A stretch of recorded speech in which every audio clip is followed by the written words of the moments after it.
गीता जो 85 मुस्तफाबाद भीटी प्रखंड अंबेडकर नगर जनपद उत्तर प्रदेश की रहने वाली है, 5 वर्ष पूर्व अपने घर से लापता हो गई थी। मानसिक रूप से अस्वस्थ होने की वजह से यह अपने घर से लापता हो गई थी। इनकी गुमशुदगी की रिपोर्ट 26 अगस्त 2016 को संबंधित पुलिस थाना अहिरोली में लिखाई गई थी। इनके लापता होने की वजह से इनके परिवार वालों का बुरा हाल था। परिवार ने गीता का पता करने की हर संभव कोशिश की। आसपास के जनपदों में पता लगाया गया, अपने स्तर से जहां भी संभव हुआ वहां पता किया। पता करने के क्रम में काफी पैसा भी खर्च होता रहा। निराशा और विश्वस्तता में झाड़ फूक करने वाले तक को भी संपर्क कर लिया, लेकिन गनीमत रही कि वहां पैसा डूबने से बच गया। पता करना कभी रोका नहीं, लेकिन गीता का पता नहीं लगाया जा सका था, क्योंकि इनकी मानसिक अस्वस्थता ने इन्हें घर से काफी दूर पहुंचा दिया था। इनको इनकी असहाय स्थिति में 9 अगस्त 2017 को एसएस समिति अभया केंद्र में भर्ती कराया गया, ताकि इनका गुजर बसर हो सके। इस संस्था ने 23 अप्रैल 2021 को एस्पायरिंग लाइव्स एनजीओ से संपर्क किया, ताकि गीता के परिवार का पता लगाकर उनको उनके परिवार से मिलाया जा सके। इस सिलसिले में एस्पायरिंग लाइव्स के मैनेजिंग ट्रस्टी, जिनका नाम मनीष कुमार है, उनसे संपर्क किया गया।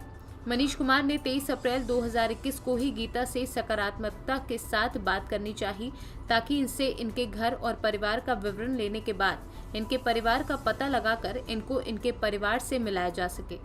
लेकिन गीता अपनी मानसिक अस्वस्थता के कारण अपने बारे में ठीक से कुछ भी नहीं बताना चाह रही थी।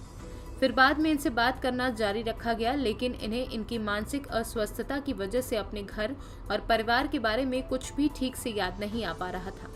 और तो और इन्होंने जो भी अपने घर के सदस्यों का नाम बताया वो भी गलत ही बताया, अपना घर का पता भी लगभग गलत ही बताया। चूंकि बात करने से ये तो पता चल ही गया था कि ये अवधी भाषा बोलने वाले क्षेत्र से हैं, इसलिए इस संदर्भ में इस क्षेत्र के कुछ पंचायतों के प्रधान और सचिव का मोबाइल नंबर उपलब्ध किया गया और उन लोगों से संपर्क साधा गया।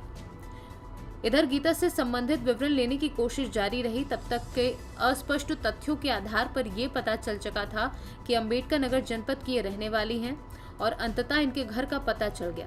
घर का पता करने में अंबेडकर नगर जनपद के अकबरपुर प्रखंड के ज्ञानपुर पंचायत के प्रधान गुरु प्रसाद वर्मा का भी योगदान रहा।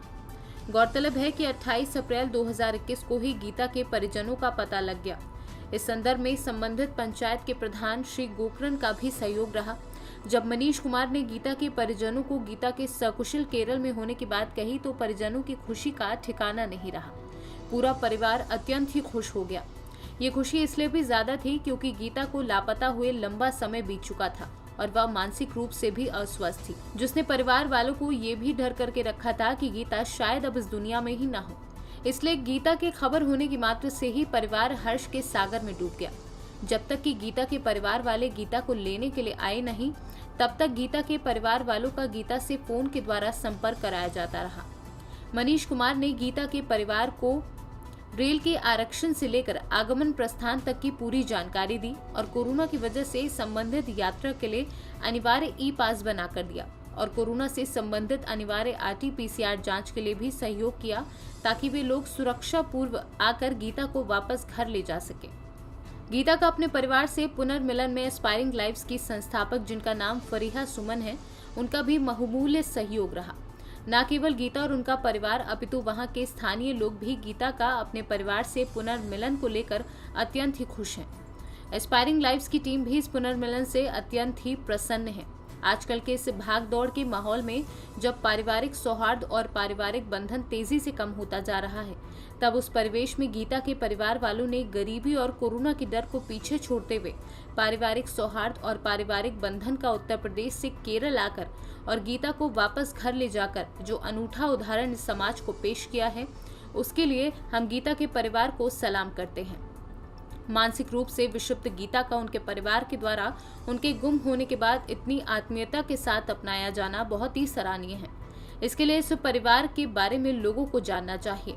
इस सकारात्मक समाचार का मीडिया के द्वारा प्रचार प्रसार करने का मुख्य उद्देश्य गीता के परिवार का समाज को दिए गए संदेश को लोगों तक पहुंचाना है। वहीं पुनर्मिलन के उपरांत भी एस्पायरिंग लाइव्स गीता और उनके परिवार के संपर्क में हैं और गीता के मानसिक स्वास्थ्य की बेहतरी के लिए उनके इलाज से संबंधित मामलों में सहयोग कर रही है। बड़का साल है और छोटा लड़का है और उसकी औरत है और छोटा भाई का औरत है और एक राजकुमार है, वो मोनू है उधर, एक छोटा भाई लड़का है, एक गीता जी है। गीता जी में 5 साल लापता हो गई थी। 5 साल के बाद परिवार में जुड़ी, हम लोग बहुत खुश हैं। उनकी लाइन से धन्यवाद बोलते हैं। मैं फारिहा सुमन तमिलनाडु की रहने वाली हूँ। मैं एस्पायरिंग लाइफ्स की संस्थापक हूँ। हमारा एनजीओ ने गीता के उनके परिवार से रीयूनियन कराया है। 5 साल के बाद अपने परिवार में जाने के बाद गीता और उनके परिवार काफ़ी खुश है। लोकल लोग भी काफ़ी खुश हैं। मैं एस्पायरिंग लाइफ्स की तरफ से गीता और उनके परिवार को कंग्रेचुलेट करती हूँ और उनका ब्राइट फ्यूचर के लिए विश करती हूँ। मेरा नाम मनीष कुमार है। मैं एस्पायरिंग लाइफ्स एनजीओ का मैनेजिंग ट्रस्टी हूँ। मानसिक रूप से अस्वस्थ होने की वजह से यह लापता हो गई थी। इनके लापता होने की वजह से इनके परिवार वालों का बुरा हाल था। इनके द्वारा बताए हुए अस्पष्ट तथ्यों के आधार पर ही हमने इनके परिवार का पता लगाना शुरू किया। कोरोना थोड़ा और कम होने का इंतजार करते करते इनके परिजनों को इनको वापस घर ले जाने में काफ़ी विलम्ब हुआ। Hi, I am Das. Happy to be part of Aspiring Lives NGO. Thank you for the family. You came over all the way to take her back to your home. Wish her all the best to take care of her. And thanks to Ms. Fariha Suman and Manish Kumar for all your efforts. Thank you.